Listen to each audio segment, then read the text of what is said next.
Bos días. Imos empezar entonces a xornada de hoxe, segunda desta actividade.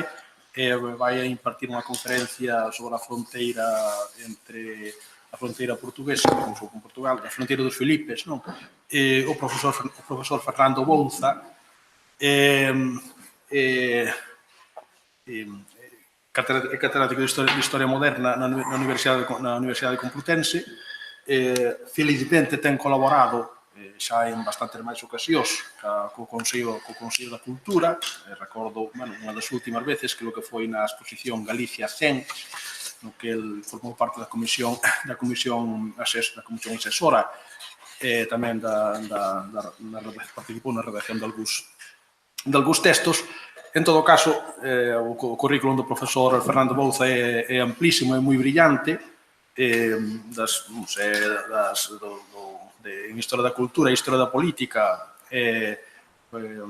un investigador fundamental, ten feito aportacións decisivas.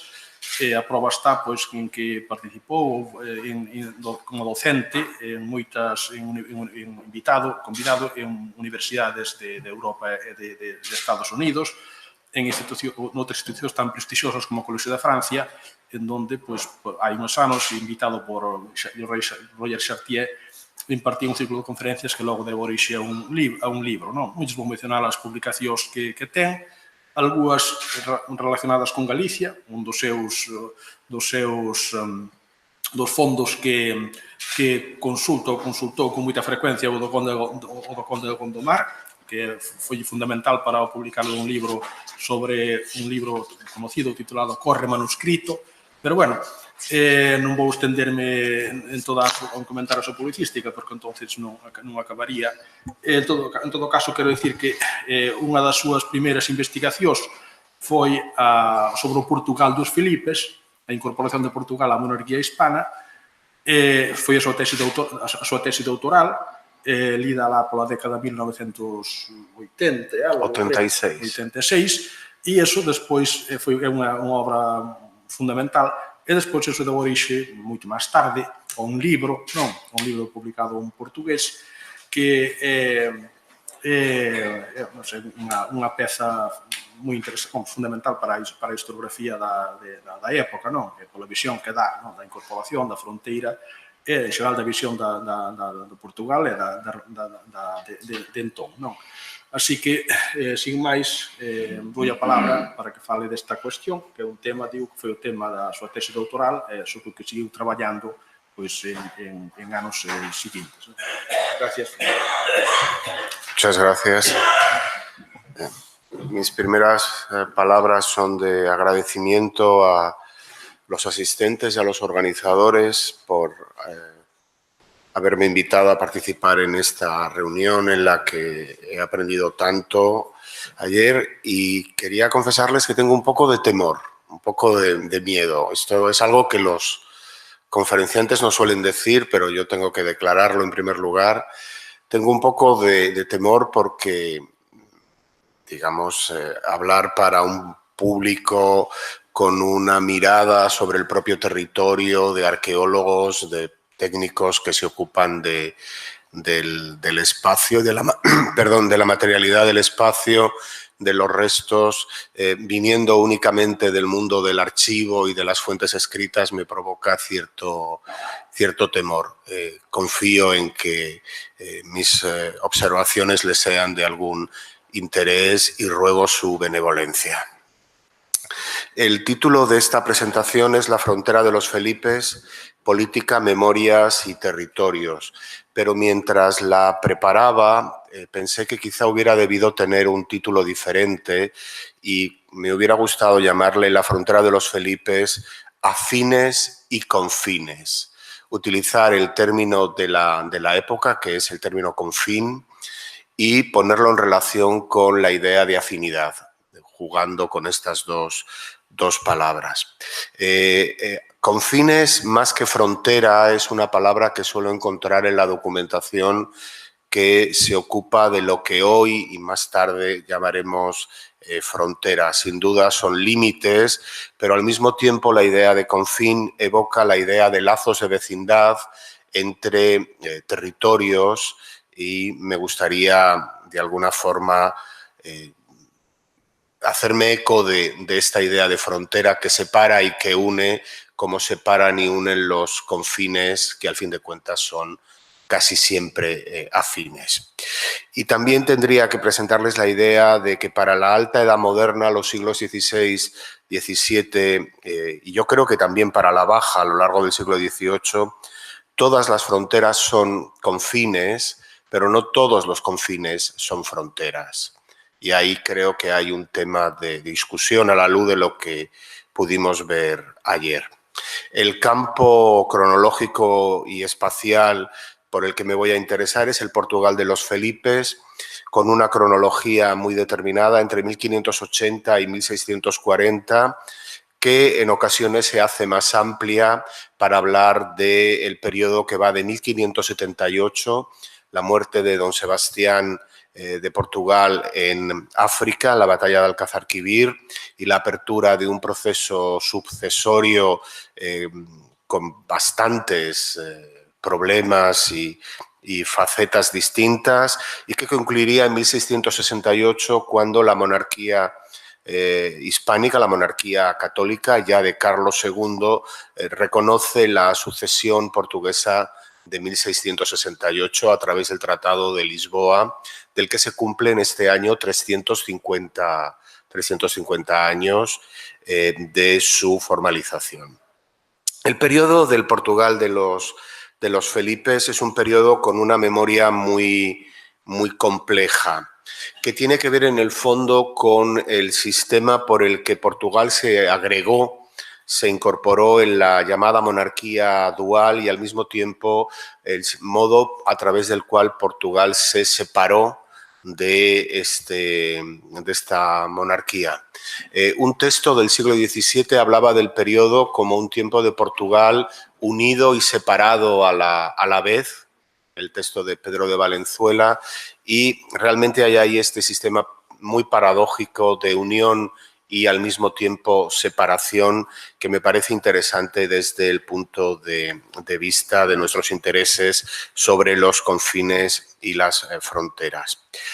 Como todos saben, pero yo me permito recordar en estos minutos iniciales, la llamada sucesión de Portugal a la muerte de don Sebastián y la entronización de su tío, el cardenal Enrique I, es un proceso en el cual se mezcla la herencia, la conquista y la negociación. Estos son tres elementos básicos. Hay muchos candidatos a esta herencia de Portugal, la primera revolución de Portugal, como decía la B. Berthaud, entre los cuales citaré a Felipe II, doña Catarina de Braganza y sobre todo a Antonio I, prior do Crato, que fue proclamado rey y coronado en Santarém en 1580, lo que convierte el proceso en un enfrentamiento de un calado todavía mayor. En segundo lugar, es un proceso donde la violencia está muy manifiesta. Yo creo que la guerra de Portugal es una guerra, como todas las guerras, enormemente cruenta y en este caso hay algunos episodios de especial magnitud. Por ejemplo, la rica documentación sobre el saco de Porto, el saqueo de la ciudad de Porto es un saqueo impresionante, tan cruel que la justicia de don Felipe inicia un proceso para intentar averiguar quiénes son los responsables que se han excedido en el saco. Igualmente, aparte de distintas batallas, el saco de Lisboa, y hay toda una parte de fenómeno militar en el que el confín sí se convierte con este contenido militar claramente en una frontera. Al mismo tiempo, la violencia se traslada también a la negociación, que es una negociación que se hace siempre desde la parte de la monarquía hispánica, se hace siempre con el amedrantamiento de la fuerza, del uso de la fuerza. Es decir, no es una negociación, digamos, blanca, no es una negociación sin ningún tipo de problemas. En el fondo, toda negociación es una negociación que entraña alguna forma de violencia. Negociar es un concepto que para la época, como veremos a continuación, es un concepto que incorpora también el conflicto. Con demasiada, digamos, ligereza, a mi modo de ver, se ha podido pensar que decir negociación quiere decir que no hay conflicto. Y la negociación para la época es otra manera de hacer la guerra. Bien, esta negociación es una negociación que también va a recurrir a los confines, que también va a utilizar los confines, las fronteras. Sin embargo, a mi modo de ver, y para esto refuerzo y utilizo algunos de los conceptos que se presentaron ayer, en especial en la magnífica presentación de Luis Moreira, me parece que la parte de conquista a la frontera tiene un claro carácter militar, y en la parte de negociación la frontera se diluye de alguna forma en multitud de pequeños contactos. Es una frontera mucho más plural, si me permiten la expresión.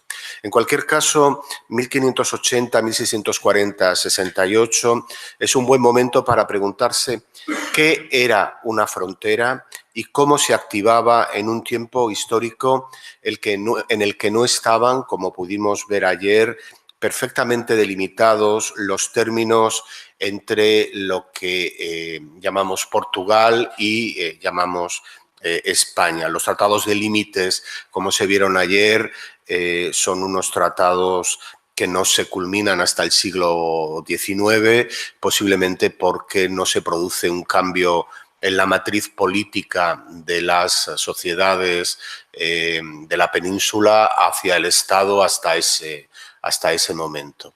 Abro un paréntesis para nuestros colegas portugueses. Se habrán dado cuenta que a la hora de referirme a Portugal todo está claro, pero a la hora de referirme a España para este periodo del Portugal de los Felipes las cosas son mucho más complicadas.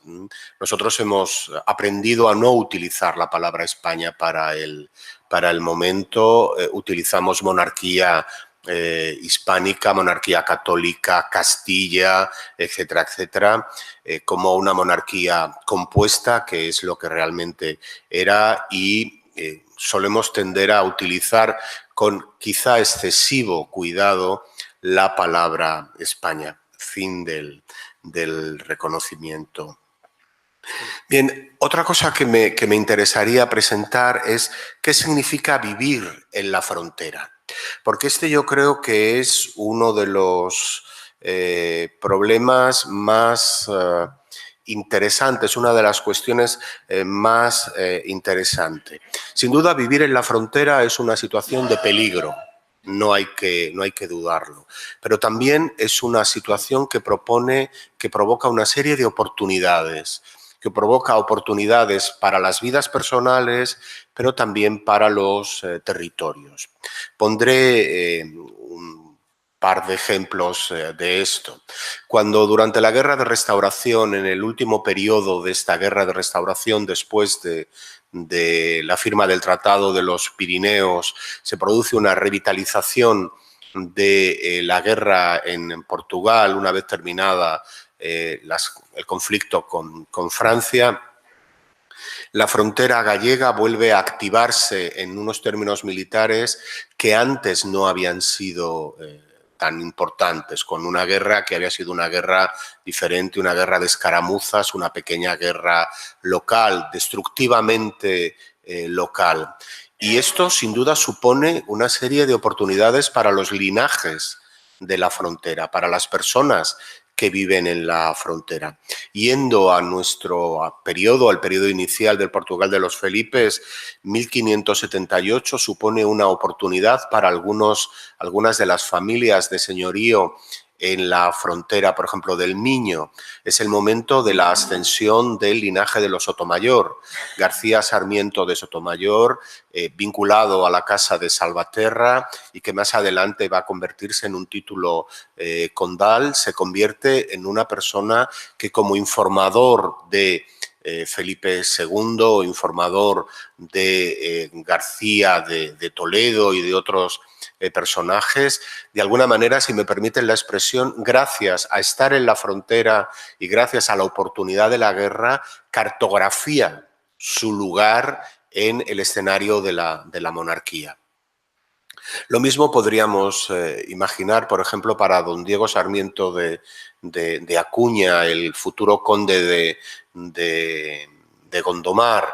Después de 1578-1581, la frontera, el confín del Miño y el confín de la llamada Tierra Llana en Orense es un lugar que sigue despertando interés, pero la frontera se magnifica hacia la costa, con el traslado del que también nos hablaban ayer de la frontera terrestre hacia la costa de Portugal. Sucede lo mismo en Galicia, y Galicia va a ser atacada después de 1580, por ejemplo, con las armadas de don Antonio y Drake, precisamente porque se ha convertido en una nueva frontera. Había sido un confín que era atacado regularmente, hasta por berberiscos, como sabemos, pero que ahora se convierte en un frente de mayor dimensión. Y aquí eso se produce también gracias al conflicto portugués, y la carrera de don Diego Sarmiento de Acuña desde Bayona es posible gracias a su apoyo, a su defensa de las tierras de Bayona y de otros lugares de la costa contra los ingleses. Y no tenemos que olvidar, y esto yo creo que es importante, la idea de que en los momentos bélicos, en los conflictos bélicos, la frontera se convierte en una posibilidad de abrir oportunidades. Y que mirar la frontera desde las propias personas que viven en la frontera es algo que me parece especialmente importante. Por ejemplo, desde el punto de vista de las fuentes. Nosotros hemos hecho la historia del conflicto hispano-portugués de 1580 a 1640, 68 sobre la base de los grandes archivos monárquicos, sobre la base de las grandes fuentes, comillas, estatales. Y esto nos ha producido una imagen determinada, una imagen sin duda cargada de valor, llena de intereses, pero que de alguna forma solo representa una parte de la mirada. Yo creo que, por ejemplo, se ha trabajado mucho en Simancas sobre la guerra de restauración, pero, por ejemplo, en el archivo de los Salvatierra, el archivo de Salvaterra, que por fortuna se conserva y que está lleno de documentación sobre cómo se activa la frontera en 1578 en adelante, me parece que nadie ha ido a buscar información sobre paso de barcas, sobre vados, sobre fortificaciones, etcétera, etcétera. El trabajo de la frontera creo que debe hacerse también a una escala que no es la escala del gran archivo, que es magnífica, absolutamente necesaria, que nadie va a poner en duda, y sin embargo creo que se necesita otra mirada, que sería la mirada desde la propia frontera, y que en ocasiones encuentro digamos, sin ella. Dentro de poco, el mes que viene, yo iré a trabajar al archivo de los Salvatierra, y si encuentro cualquier cosa con fortificaciones sobre Valença, ya saben ustedes que estarán a su entera disposición. Al mismo tiempo, esta mirada desde la frontera nos hace ver también toda la idea del confín y del afín.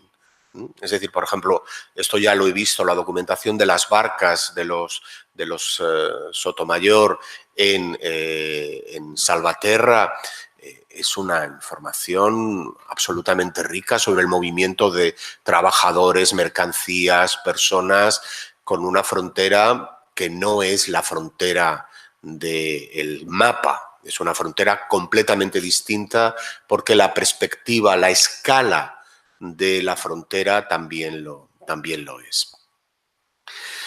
Bien, sin duda la mirada tiene efecto sobre la investigación. Mirar la frontera desde Simancas es una cosa extraordinaria, pero mirar la frontera desde Salvaterra es otra cosa. Bien, la siguiente cuestión que quería presentarles es que para la época las categorías que yo voy a utilizar en términos de confín, de frontera, de negociación y de propaganda y conquista para el periodo de 1580 en adelante no es propiamente no nacional y es no estatal. Utilizando la pauta que nos ha enseñado Antonio Manuel España, el maestro de Tamar Herzog y de tantos otros, sobre la idea de trabajar la frontera desde un punto de vista de jurisdicciones. Es decir, una especie de suma de fronteras, una frontera múltiple, una frontera que une lealtades según su signo y que nos permite explicar de alguna forma mejor el sistema de la guerra de 1580 y de 1640. Por ejemplo, las treguas particulares. Durante la guerra de 1640-1668 hay territorios en la frontera que firman sus propias treguas con los vecinos del otro lado. Desde una perspectiva estatal, esto no se puede comprender, pero los habitantes de Serpa y Moura tienen un pacto particular con la parte de Paimago en la otra parte de la frontera, están vinculados al mismo, son parientes de los mismos linajes familiares y hay una tregua durante la plena guerra de restauración de Portugal y ahí no hay guerra. ¿Cómo es posible hacer una tregua particular? Solo es posible desde una perspectiva política que no es una perspectiva estatal, que es una perspectiva jurisdiccional. Un poco en esta idea de que los territorios, y esto es algo quizá provocador y lo utilizo en este sentido, los territorios antiguos no existen como tal, sino que existen los lugares de los territorios que se unen entre sí. No existe China, sino existen distintos lugares en la ruta que recorre lo que más tarde llamaremos China. Y yo les llamo su atención sobre el recientemente publicado libro de Antonella Romano, Impresiones de China, sobre la creación de un espacio imaginario que es este espacio chino, y cierro el paréntesis. Bien, el Portugal de los Felipes, desde este punto de vista jurisdiccionalista, es un ejemplo bastante interesante, sobre todo por las contradicciones y paradojas que presenta. De un lado, como he dicho antes, es en parte fruto de la negociación. La negociación es la que acaba imponiéndose y en 1581 en las Cortes de Tomar, Felipe II, convertido en Don Felipe I, va a firmar como merced real el estatuto de tomar las mercedes y gracias tradicionales de Portugal, y a partir de ese momento van a permanecer las fronteras de Portugal. Es decir, Portugal, como todos saben, va a seguir teniendo unas instituciones, una lengua, instituciones representativas, cortes, monedas, todo, carrera de Indias, particular, privativa, etcétera, etcétera, etcétera, impuestos, etcétera, su propio imperio, y en principio va a estar unido porque está separado, es decir, que fruto de la negociación hace que se mantengan las fronteras. Pero al mismo tiempo, indudablemente, durante la monarquía dual, las fronteras se diluyen o, si se quiere, se se desvanecen en parte y sin duda fenómenos que ya existían anteriormente aumentan en su intensidad. Es decir, aumentan los fenómenos de la circulación cultural, las vidas a los dos lados de la frontera y en términos imperiales también, los vínculos económicos, los vínculos laborales, familiares, matrimoniales, viarios, etcétera, etcétera. Ya existían anteriormente, como hemos señalado antes, al hablar de confín y afín, y ahora se multiplican. Pondremos algunos ejemplos después, pero yo les voy a trasladar un primer ejemplo. La imprenta en castellano en Portugal había existido desde mucho tiempo antes, pero se iba a intensificar durante el periodo del Portugal de los Felipes. Y va a surgir un tipo muy particular de imprenta, que es la imprenta en portugués en la monarquía hispánica, es decir, Sevilla, Lérida, Barcelona van a empezar a publicar libros en portugués durante el periodo del Portugal de los Felipes. Evidentemente, estos tienen que ver con cuestiones posiblemente vinculadas al mercado tipográfico, pero es un elemento cultural que no podemos olvidar. Durante muchísimo tiempo solo hemos pensado en la imprenta en castellano en Portugal y ahora empezamos a pensar en la imprenta en portugués en un lugar como, por ejemplo, Sevilla, de la que no sabíamos mucho hasta hace no mucho tiempo. Yo creo que esa es una realidad, como otras que presentaré más tarde, solo posible en un Portugal unido y separado al mismo tiempo. Bien, por lo tanto, estos confines que se pueden convertir en fronteras, frontera en el sentido del imaginario que nosotros tenemos sobre la frontera, cómo se movilizaron en el tiempo de la negociación de la sucesión de Portugal. Bien, esa negociación de Portugal se realizó a varias escalas, es un proceso absolutamente complejo. Miren, Felipe II ha hecho muchas guerras estudiadas, pero no ha hecho tantas negociaciones. Y por eso el Portugal de los Felipes está vinculado fundamentalmente a la idea de negociación, aunque, como he señalado antes, con episodios militares muy cruentos y muy importantes. Bien, lo que me interesa ahora es señalar que la negociación se realiza a varias escalas.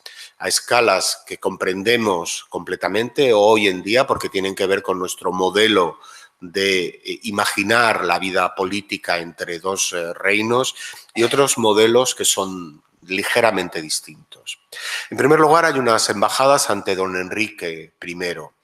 Por ejemplo, la embajada del duque de Osuna o la embajada de Cristóbal de Moura, que, insisto, parecen relaciones de un rey con otro rey que comprendemos muy bien. En segundo lugar, hay embajadas ante las cortes portuguesas, las embajadas ante las cortes de Almeirín para una negociación política que también comprendemos.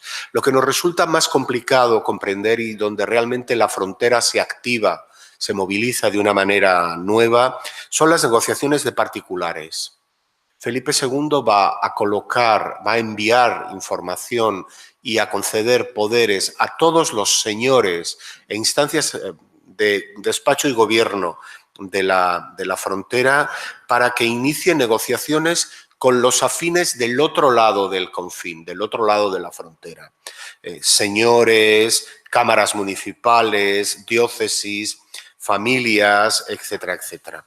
La lista es impresionante. Fueron movilizados los prelados de Santiago, Tui, Orense, Zamora, Ciudad Rodrigo, Coria y Badajoz, la ciudad de Sevilla, los condes de Lemos, Salinas, Monterrey, Benavente y Alba del Iste, los marqueses de Viana, Alcañices, Cerralbo, Villanueva del Fresno y Ayamonte, el duque de Medina Sidonia y una serie de caballeros con señoríos de frontera como García Sarmiento de Sotomayor, del que hemos hablado antes, Juan Sarmiento, Juan Portocarrero, Alonso Portocarrero, Francisco de Vargas y Francisco de Cheles. Estos señores que están en la frontera son encargados de hacer negociación parcial en esa frontera que es suma de pequeños confines, de pequeñas fronteras jurisdiccionales con todos los vecinos.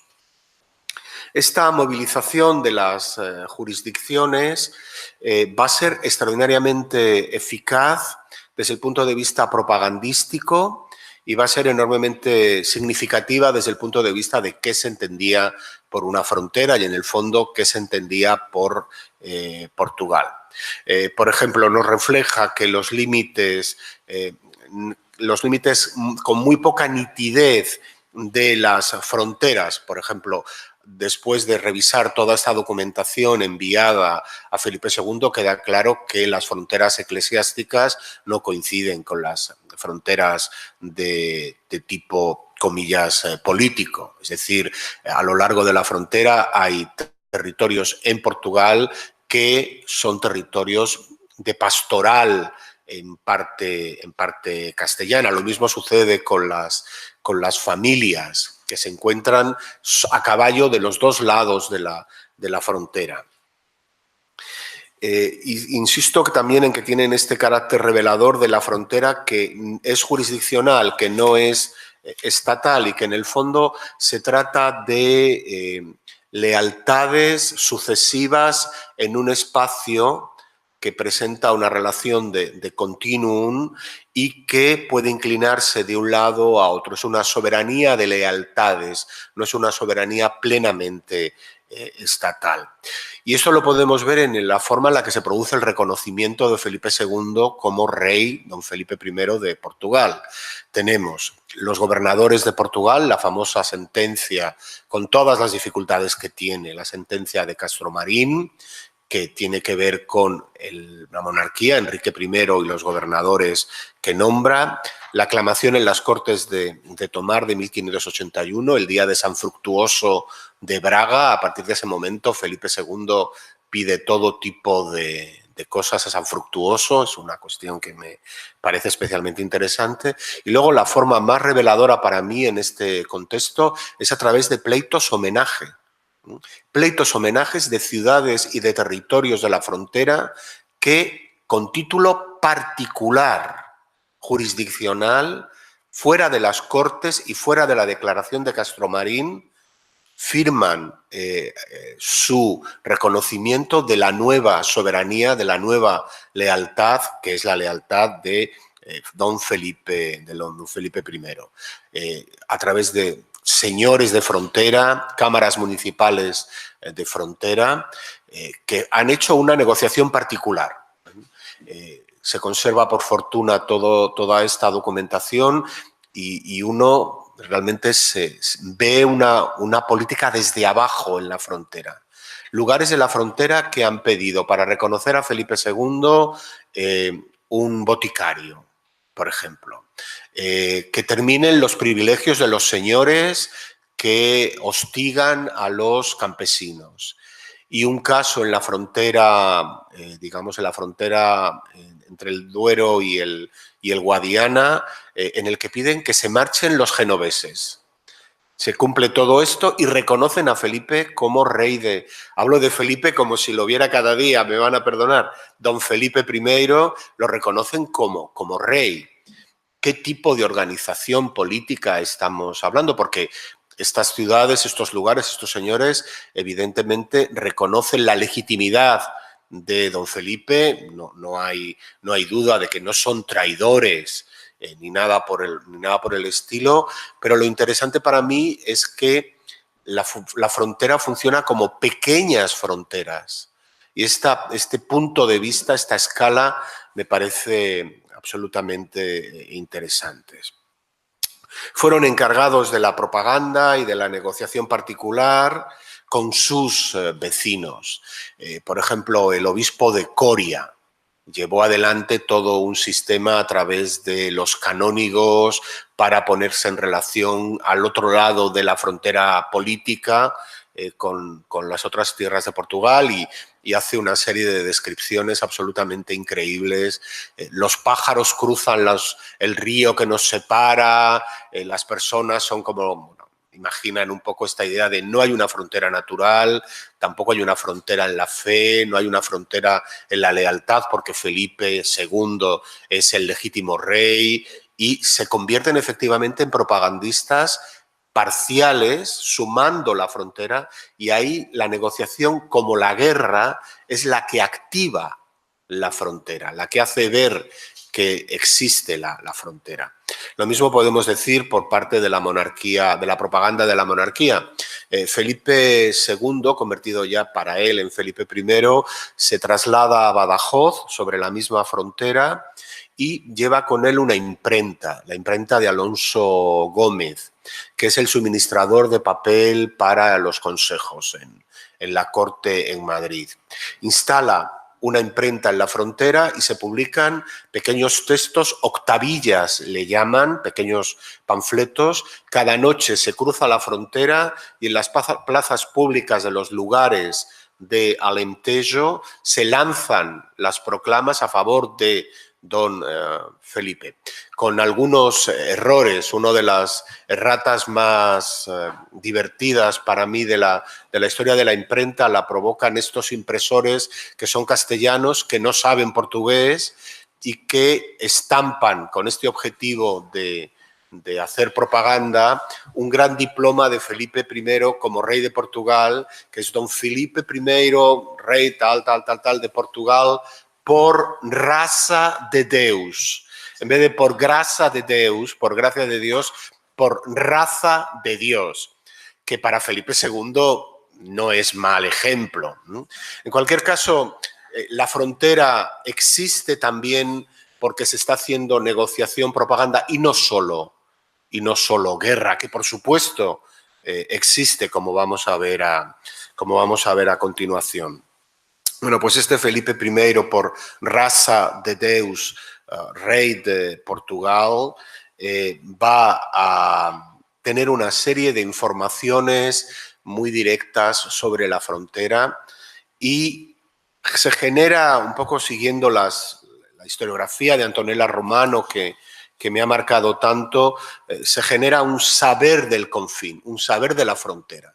Y este es otro tema interesante. ¿Cómo circulan las noticias sobre qué es la frontera? ¿Cómo funciona la frontera? Por ejemplo, ayer Rebeca presentó este mapa de Simancas de estado 159 o algo así, que es un mapa con informaciones sobre el Miño, este tipo. ¿Cómo se reciben las noticias y las informaciones sobre la frontera? Que son múltiples informaciones, desde espías que recorren disfrazados el norte de Portugal, informaciones de los prelados, de los señores, etcétera, etcétera, todo tipo de informaciones, de los sabios que están en Lisboa dedicados a otras cosas, que mandan información.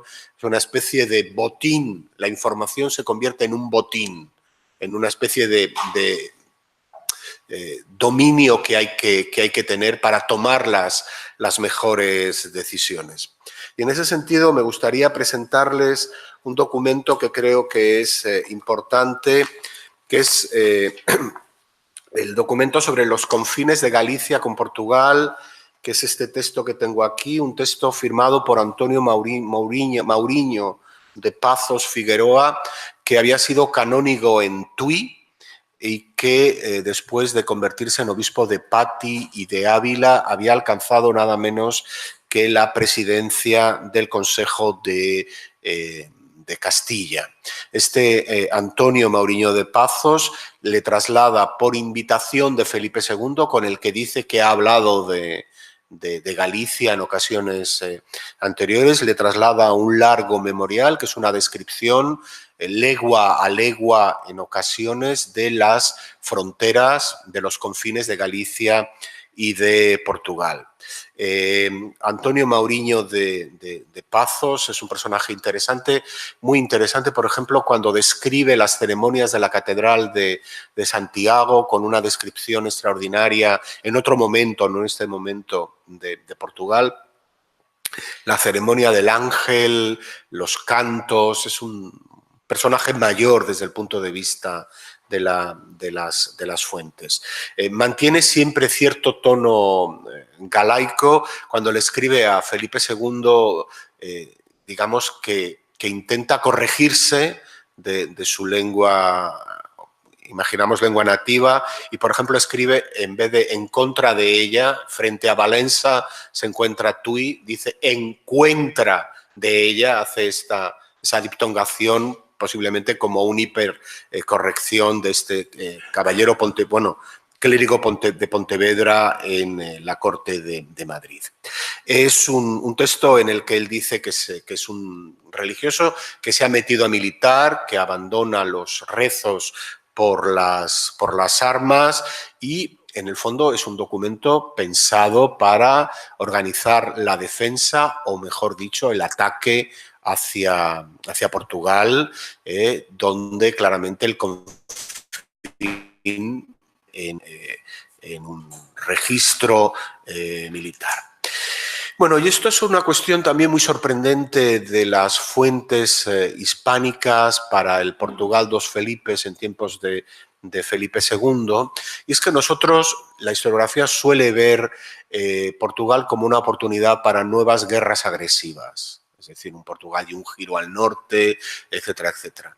Las fuentes, en ese sentido, revelan dos cosas muy particulares y muy sorprendentes. Por supuesto, también una mirada hacia Inglaterra y Flandes, no lo duden. Pero hay un integrante, un contenido turco absolutamente crucial en la conquista de Portugal. Y, en segundo lugar, hay una idea de defensa. El miedo a un Portugal que no reconozca la soberanía del monarca Felipe II es en ocasiones más importante que la idea de vamos a lanzar desde Portugal nuevas empresas, nuevas conquistas. El ideal se presenta con el nombre de Península Cerrada, que es una buena definición que organiza el conde de Portalegre, Juan de Silva, donde dice que el lugar en el que por más fácilmente se puede invadir el centro de la península es desde Portugal, y señala los lugares en los que después vamos a ver que se producen, por ejemplo, en la guerra del peninsular, en la guerra de independencia, la entrada de los ingleses en el corazón de la península se produce por las rutas, por las vías que ya señala don Juan de Silva en 1578-1579. Es decir, la idea de cerrar la península, de tener una península cerrada y mejor defendida, es una idea fundamental. Esa idea de península cerrada de Juan de Silva aparece claramente en el texto de Antonio Mauriño de Pazos, que presenta la posibilidad de hacer una guerra en tres grandes frentes: el frente galaico, el frente castellano y el frente andaluz, que es efectivamente el sistema tradicional. Dice que el frente galaico es posiblemente el menos importante, que hay que atender a los otros frentes, el extremeño, castellano y extremeño y el andaluz, y que su información, sus noticias tienen que ver con este posible frente gallego. Pero, ¿qué ofrece, cuáles son los puntos de vista y qué noticias nos ofrece para un fenómeno como es este de la fortificación de la frontera? Antonio Mauriño de Pazos hace una larga descripción de los confines de Galicia y Portugal, con muy buenas observaciones para la región del Miño, y que sin embargo es menos rica para la tierra, lo que él llama tierra amojonada, con mojones, salvo la excepción de los cotos, de los que luego hablaremos, que él llama la frontera de la tierra llana. Salvo este coto de malhechores, sacrílegos, que es el coto de Hervededo, sobre el que luego posiblemente vayamos. La referencia del texto además es interesante porque Felipe II lo anota de su propio puño y letra,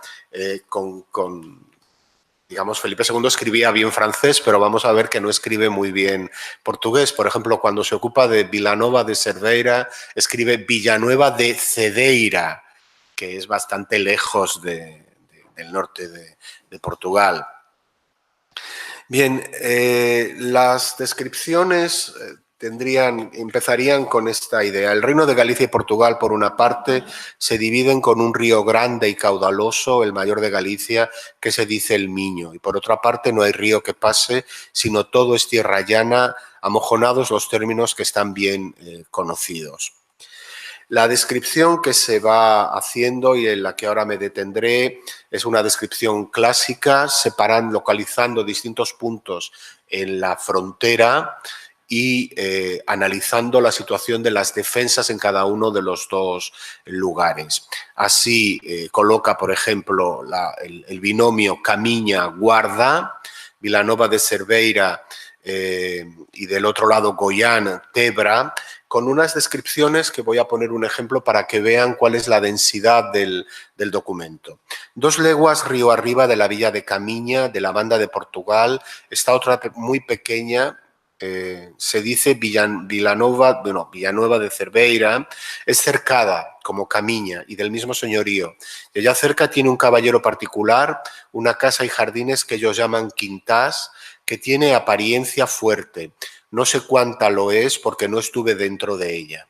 Encuentra de esta villa y quintán de la banda de Galicia, no hay villa ni población, sino son unas pocas casas al puerto de la barca. Verdad es que allí cerca, en un cerro y pollo alto y fuerte, tiene un caballero gallego una casa medio fuerte que se dice Goyáns, que señorea el río y la villa de Villanueva, y a donde se puede hacer mucho daño a los de Portugal porque el sitio está muy aparejado y dispuesto para ello.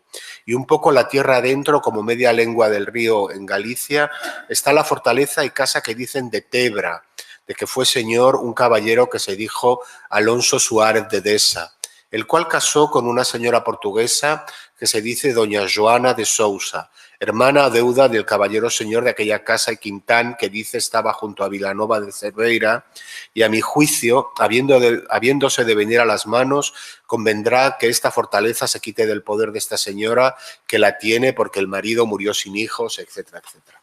Hay cosas que me parecen interesantes de la descripción. Va diciendo en ocasiones el número de vecinos, los terraplenes, la idea de fuerza o no. Y si se dan cuenta, él presenta atención también a de quién son las propiedades señoriales. Y no solo las fortalezas que ya existen de la corona o en las cámaras, sino también la posibilidad de fortificar otros lugares sobre el río. Continúa con el binomio Valença-Ganfei de un lado y de otro lado Tui y Torre de Paramos. También creo que merece la pena que lo lea. Otras 2 leguas río arriba de la villa de Vilanova está la villa de Valença, que es del mismo marqués de Vilarreal. Será de 200 casas, está en sitio fuerte de la banda que mira a Galicia. Es cercada con buena muralla y en partes terraplenada, pero sin foso, ni otra alguna defensa. En contra de ella está la ciudad de Tui, de 400 vecinos, poco más, cercada de muralla toda, terraplenada, sin otro reparo ni defensa. Aquí hubo antiguamente una grande fortaleza, que de ella no parecen hoy sino los fundamentos junto al monasterio de Santo Domingo, que está fuera de la ciudad y está en sitio fuerte. Hay vado por donde se puede en verano pasar el río a pie y a caballo, y enfrente de este monasterio de la banda de Portugal, en tierra llana y no fuerte, está un monasterio que se dice da Ganfei, de buen edificio y grandes torres, murallas, que para tomar a Valencia ningún mayor freno podría haber que hacerse los nuestros señores de este monasterio, porque podrían correr toda la tierra hasta Valença, que está poco más una lengua apartada. Igualmente dice, había media legua de Tui, de la banda de Galicia, una torre yerma que se decía la Torre de Paramos, la cual yo vi entera y agora asolada, porque siendo obispo de Tui, don Juan de San Millán, que fue obispo entre 1547 y 1564, y ahora hay un comentario típico de canónigo contra su prelado, como teólogo y hombre que no conocía más que su tiempo, la derrocaron para gastar la piedra en unos aposentos que labró en su casa de Tui, Y cierto, la disposición del lugar era tal que en aquella torre se pudieran reparar muchas gentes acomodándola mejor de lo que estaba. No fueron tan mal aconsejados los portugueses que, teniendo como hoy día hay en medio del río Miño una torre fortaleza que llaman de la Pela, la han sustentado con mucho cuidado. Sería de parecer que la torre de Paramos, que arriba digo, se torne a reedificar y poner mejor que estaba, a cuya costa será esto, lo mandará ver. Continuamos nuestro recorrido, que como ven es un recorrido bastante detenido, y llegamos a Monzón, donde habla de Salvaterra, de los García Sarmiento, de don García Sarmiento, de Teáns, con la Casa de los Ozores, y luego otros lugares más hacia el interior que también habían tenido una torre antigua y que había sido derrocada. La torre de Entensa y la torre de San Martiño como posibles lugares. Hay una cuestión interesante, y es que Antonio Mauriño de Pazos se queja de que Galicia haya sido desarmada.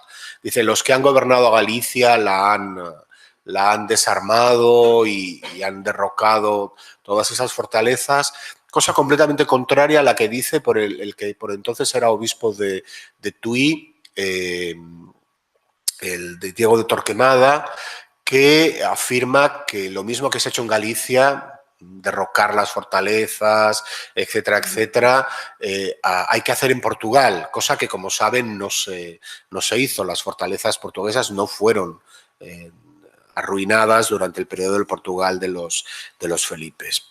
Continúa Belgaso, Fornelos, Paderne, la Barca de Rodríguez, y termina aquí el confín del Miño, con este coto de Hervededo, del que dice, cerca de allí cae un coto que llaman de Hervededo, que es receptáculo de todos los ladrones y malhechores de los dos reinos, porque es libre y salvoconducto.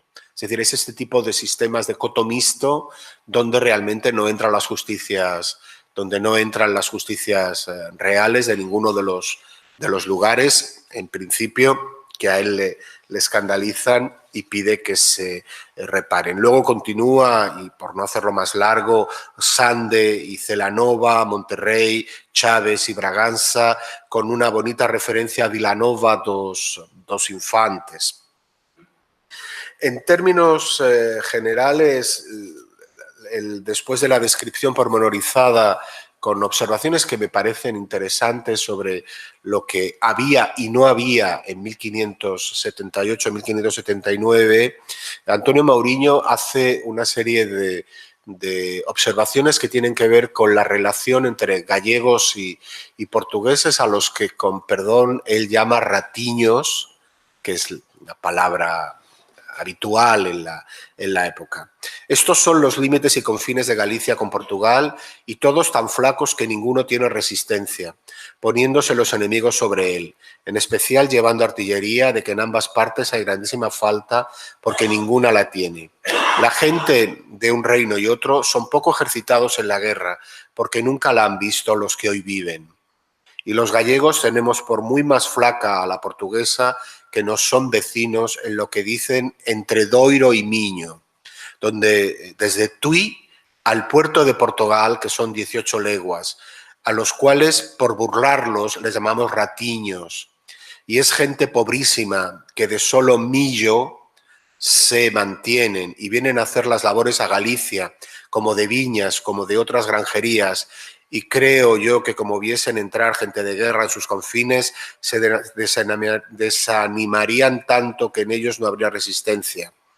Hay en la banda de Portugal alguna gente de caballo más diestra y mejor encabalgada que los gallegos, los cuales usan más jacas y cuartaos que caballos. Verdad es que en sus jacas son diestros y hacen ellos buenos efectos. Luego continúa haciendo una descripción sobre los precios en Galicia, cómo han sido las últimas cosechas y las posibilidades de abastecer un ejército.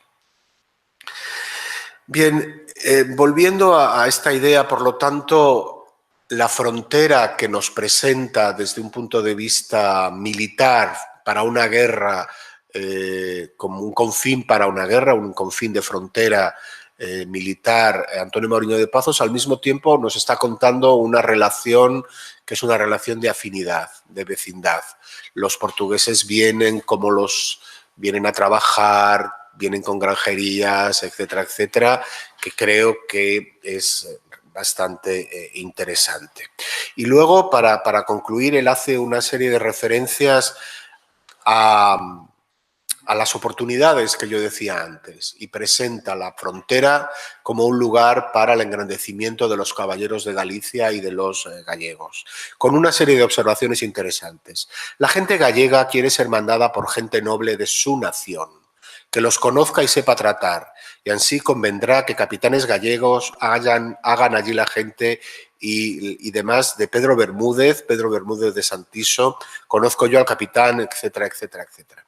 Y habla de una serie de que Felipe II tiene que traer a la frontera a Pero Bermúdez de Santiso, al que debe mandar como espía al norte de Portugal, y efectivamente se conservan los informes secretos de Pero Bermúdez, por ejemplo, en toda la zona de la frontera, Freixo Espadacinta, etcétera, etcétera, estos informes que efectivamente llegaron. Y luego habla como un caballero especialmente importante, un personaje que lo es, sin duda, también para la historia de la cultura, como es Gómez Pérez de das Mariñas, que aparece aquí. Bien, hasta aquí la presentación del texto que les quería traer de Antonio Mauriño de Pazos, una fuente que nos hace ver cómo se genera este saber de la frontera y que también nos ilustra de alguna forma sobre una frontera que no solo es una frontera estatal, ni siquiera son dos fronteras de reinos. Hay una serie de observaciones sobre los señoríos, las lealtades, que me parece, los matrimonios, los vínculos anteriores que me parecen especialmente interesantes. Y ya para ir concluyendo, me parece que después de hablar de este tipo de confín que es capaz de convertirse en guerra y que se hace ver con la guerra y la negociación también, yo creo que hay que hacerse la pregunta de si el Portugal de los Felipes tuvo algún efecto con la creación de un continuo peninsular entre Portugal y el resto de los dominios de la monarquía hispánica. Desde el punto de vista de las vidas y de los espacios, que son las escalas que me interesa movilizar, no tanto la escala estatal y la escala nacional. En primer lugar, desde el punto de vista de las vidas, yo creo que indudablemente la frontera es una frontera muy permeable, es un continuum. Es cierto que el Estatuto de Tomar señala una clara separación de dominios, de carreras, de indias, etcétera, etcétera, pero sin duda Portugal recibe un número mayor de personas, de súbditos de otros territorios de Felipe II y al mismo tiempo la monarquía hispánica se hace más portuguesa, si me permiten la expresión.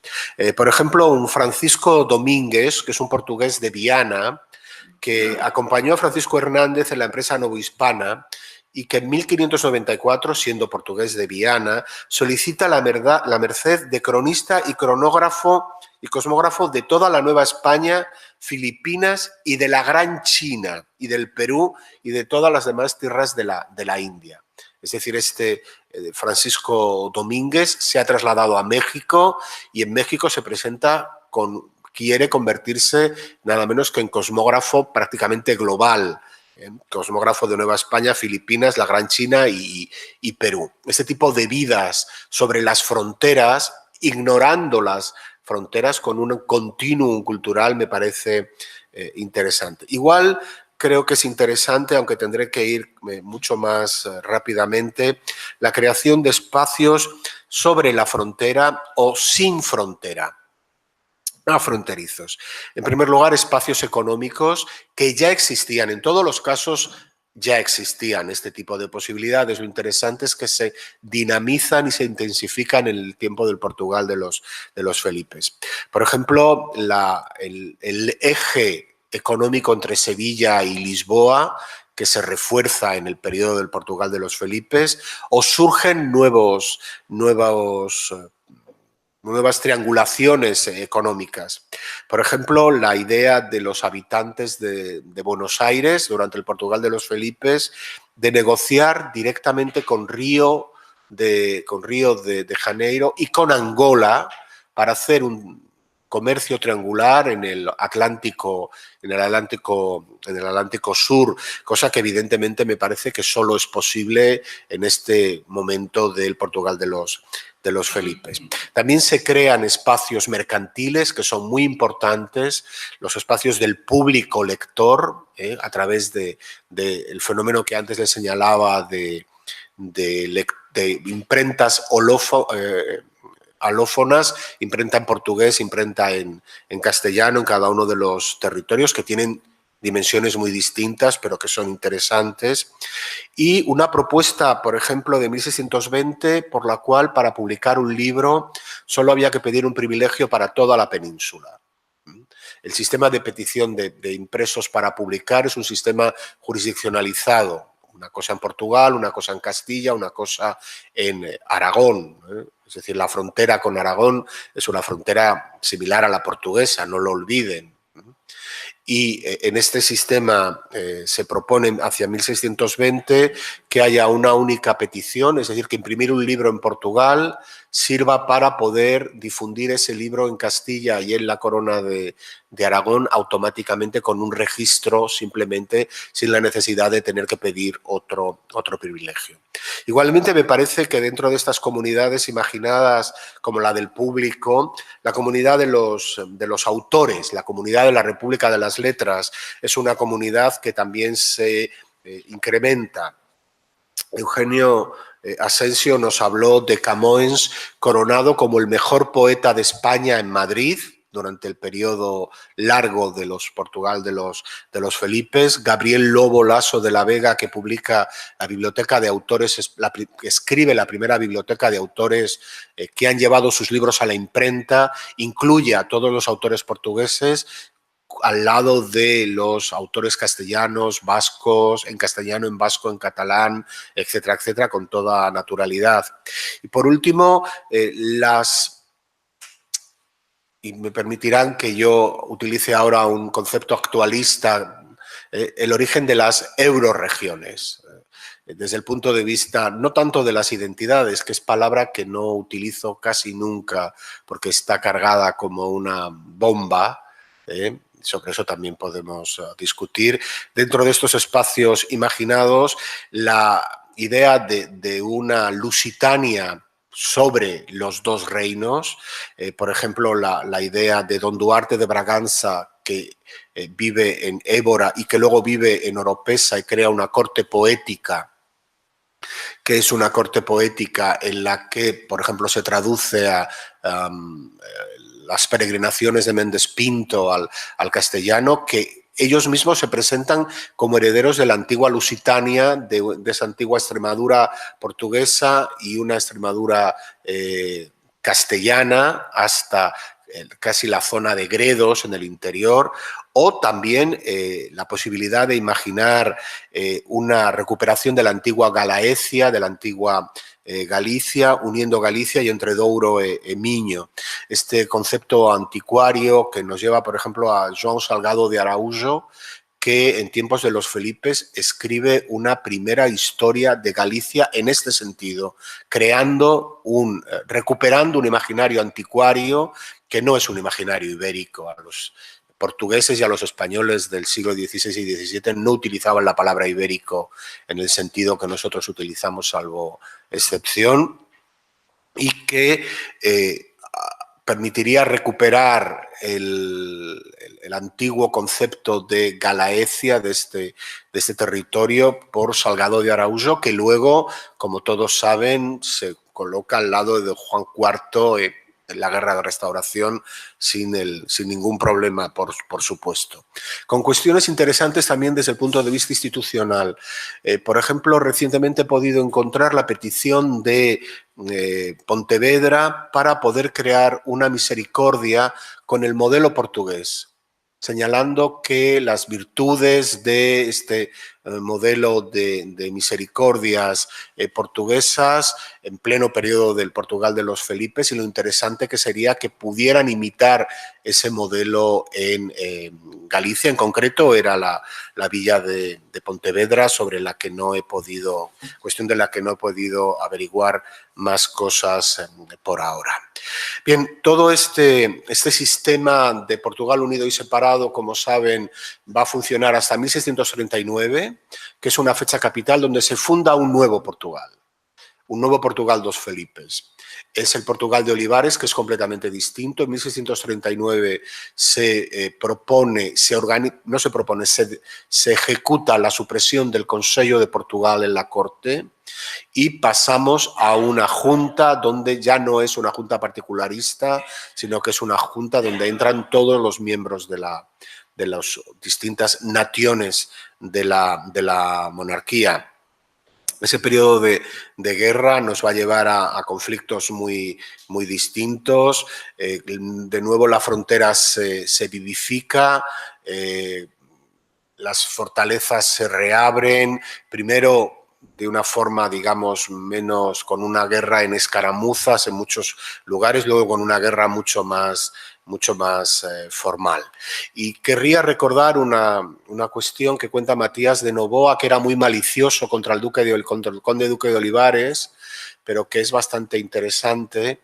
Y Matías de Noboa cuenta que cuando llegó el pescado de Portugal, llegaba el pescado de Lisboa a la corte y venían las noticias de Lisboa, llegó la noticia hacia el 8 de diciembre de que se había producido un movimiento en Portugal. Y entonces Olivares llamó a sus consejeros en la biblioteca de la Torre Alta del Alcázar y buscaron en un atlas Portugal. Buscaron en un atlas el mapa de Portugal para ver a Portugal, y Matías de Noboa decía como si nunca hubieran sabido nada de Portugal. Es decir, que este Olivares nos va a cambiar completamente la historia. Mientras tanto, antes y después, porque los flujos locales son flujos que no se pierden, recuerden lo que les contaba antes de las treguas particulares en plena guerra de restauración, los confines han sido también afines, y no han sido solo lugares que separan, sino que también han sido lugares que unen, porque unen los espacios y unen las vidas. Y como les decía antes, toda frontera es un confín, pero quizá no todo confín sea una frontera. Muchas gracias.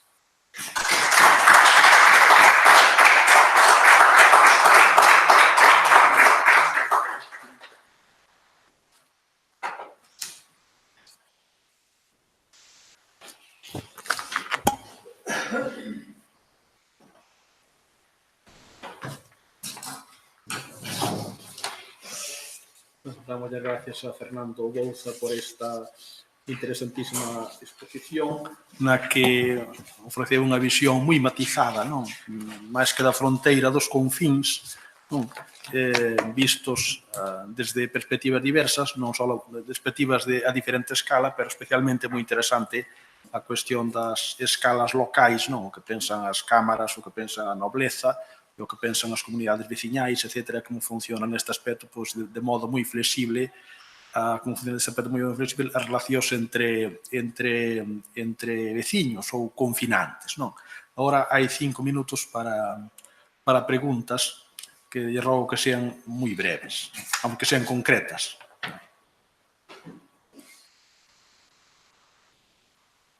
Sí. No sé, un tema directamente relacionado, si podría hablar un poco de la Armada Invencible. Si podría hablar un poco de la Armada Invencible, si tiene que ver un poco con este proceso. Y luego si es lo mismo leguas que lenguas. Eso tiene que ver, lo de leguas y lenguas tiene que ver con mi inveterada dislexia. Evidentemente lenguas son leguas, no hay problema. Pido disculpas por mi confusión.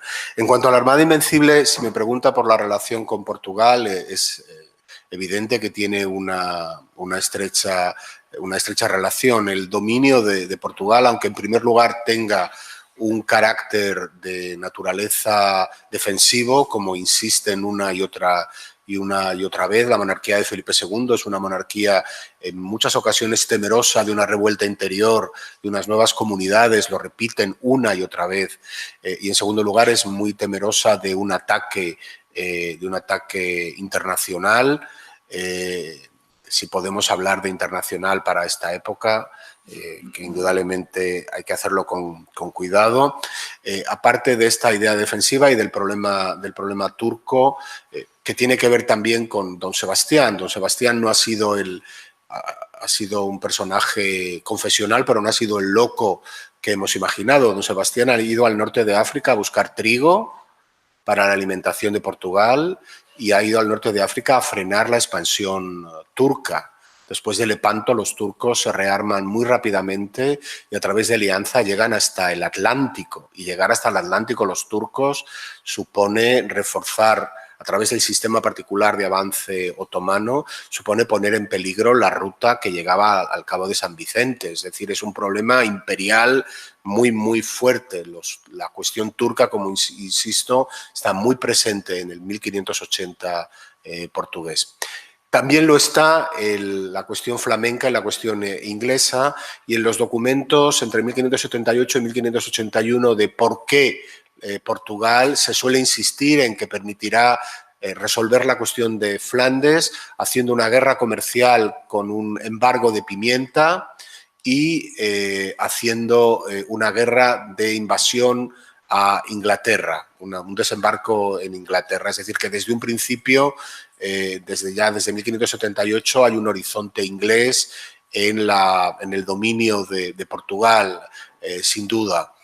Más adelante, este dominio de Portugal es fundamental para la propia organización de la Armada Invencible, que sale desde Lisboa, etcétera, etcétera, con obras de tanto la propaganda como la difusión, y para la Invencible y para las sucesivas Invencibles o nuevas armadas.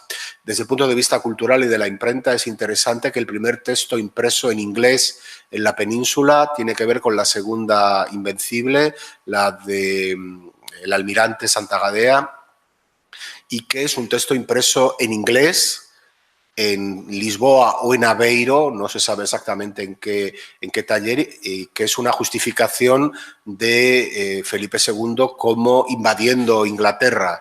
La misma idea que les contaba antes de por la noche lanzar las octavillas en los territorios del Alentejo, cuando se proponen el segundo desembarco en Inglaterra, van a llevar estos textos en inglés donde les explican a los ingleses por qué los están invadiendo. La relación es absoluta y la respuesta también lo es. Es decir, la vuelta de Drake, el asalto de Cádiz, etcétera, etcétera.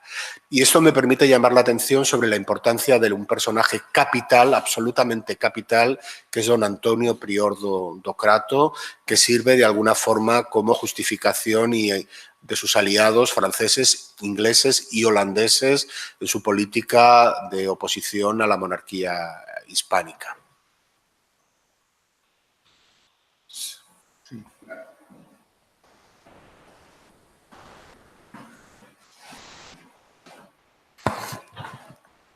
Es una pregunta, Fernando, sobre ¿está suficientemente estudiado la, digamos, reacción que hubo cuando se produjo la restauración de los portugueses en el interior, en su terreno reconquistado, respecto de aquellos que habían sido partidarios de España, o sea, de los colaboracionistas, por decirlo con términos actuales? Conocemos el episodio de Vasconcelos, muy conocido, pero otros tal vez no. No sé si puedes ampliar algo sobre eso. Muchas gracias.